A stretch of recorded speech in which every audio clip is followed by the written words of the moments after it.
Hello guys! Good morning! Ayan po, new look po tayo ngayon kasi nagpagupit po tayo.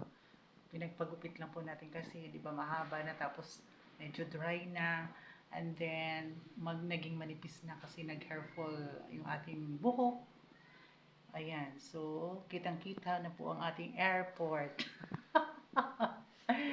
Ayan guys, so ngayon nandito tayo ngayon sa Cavite kasi kahapon tayo umuwi dito. So, after natin pumunta sa hospital. So, pero babalik pa rin po tayo guys kasi na anuhan tayo ng cut-off. Ayan. So, nandito pa rin po tayo sa Cavite. Ayan. So, flex ko lang po ang aking pong hairstyle. Hairstyle, o diba? Bumata po tayo ng 10 taon. O, diba guys? Ang ganda. O, diba?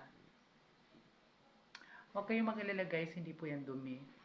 Ano po yan? Parang varicose veins. Ayan. Matagal na po yan. Hindi ko alam bakit meron. Char!